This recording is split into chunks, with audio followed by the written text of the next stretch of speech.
Tottenham with a huge win today in the Premier League against West Ham. This puts, of course, the Spurs 3 points from their Champions League aspirations for next season. And now with Antonio Conte, that big hug he had with Heung-min's son as he left the field. Janusz, this big victory for these Spurs. How did they get away with these 3 points and 3 goals against West Ham today? Well, they were just better. But, Antonio Conte, I mean, this is a month ago, he was ready to go, right, after the loss of Burnley. So, how things change. But I think it was calculated on his part. He knew. And that's the thing with Antonio Conte. I'm a total believer in Antonio Conte, always have been. I haven't always been with Davy Moyes, although just quickly here now to say that, I've bought into it, desperately trying to hang on to Champions League. It doesn't look like it's going to happen. But anyway, Antonio Conte, tremendous. It was a great balance for Tottenham today in terms of how they played, not just on the counter, which we've seen how good they can be, but I think there was a balance of good possession as well. And let's face it, when you have a combination like Harry Kane and Heung-min Son, I mean, we saw it today, 2 goals from Son, 3 assists, I think, or involvements, or whatever you want to call. These two have combined now 39 times. If it wasn't for that Zuma touch, that would have been a combination for the 40th goal of the season. So anyone that wants to buy one, you got to do a package deal, right? Buy them both if they're available or want to leave. Yeah, practically attached to the hip. And that's so special to see, especially with Antonio Conte, who we know, Janusz, he's looking for this consistency with the Spurs. They've really struggled this season with that.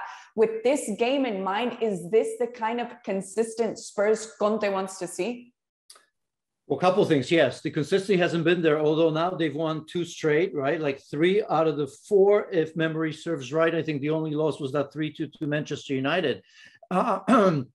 He does have a full team. And the thing right now is that, as I call it, if the one thing that's consistent is Antonio Conte. He's looking for certain players in certain positions. And if you look at what happened in January, I mean, look at Dejan Kulusevski, absolutely outstanding, right? You have the trident now, and he's different because he also knows how to combine. He's got the physicality to play in that, right? If you look at Lucas Moura, more of a pacey player, very technical, but I think Kulusevski, in terms of combination play, so much different or better, different.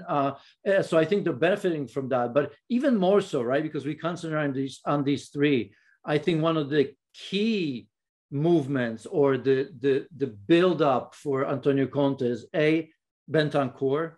My goodness, he gives that midfield balance. He takes a lot of pressure away from Højbjerg, right? I mean, Højbjerg has always been good. He virtually doesn't miss a second of any game, right? Under this manager or previously, but it almost felt like it was always on him. And it was difficult to find somebody next to him. And, Winks wasn't the player. Ndombele before that certainly wasn't that kind of player. Oliver Skipp's been injured, but still very young. So I think Bentancur is important. And then we get to the gist of the things of Antonio Conte football, which is the wide game. And that's not perfect yet, but look what he has done with Matt Doherty. I mean, it's just incredible. And I have to think that this is Antonio Conte just kind of guiding him, teaching. I mean, he's not your wing back, that's for sure. But if you pay attention today, my goodness, what a game. He won everything. He was everywhere, crossing, winning balls, and playing the position perfectly.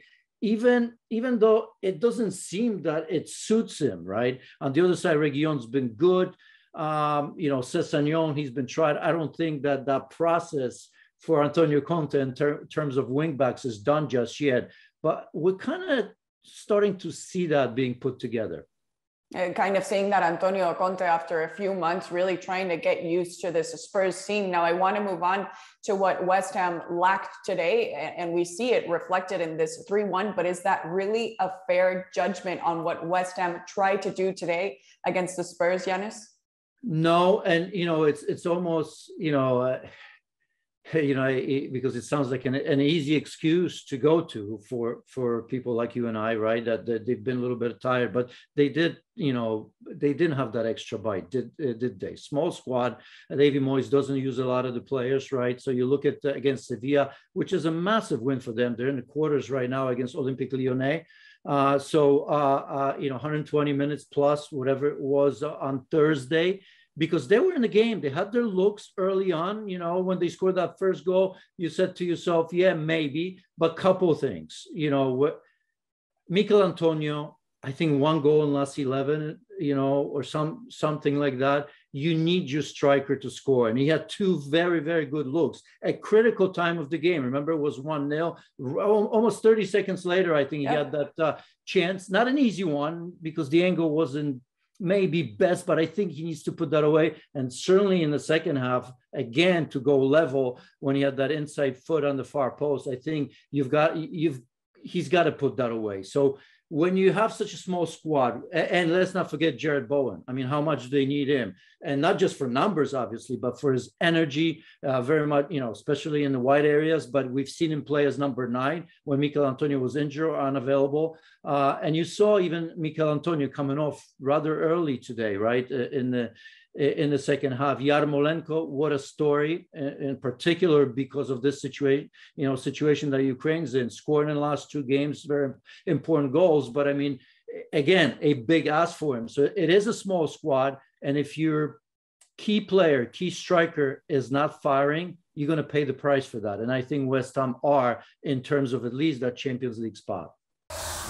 Thanks so much for watching ESPN on YouTube. And for more sports highlights and analysis, be sure to download the ESPN app. And for premium content and live streaming, subscribe to ESPN Plus.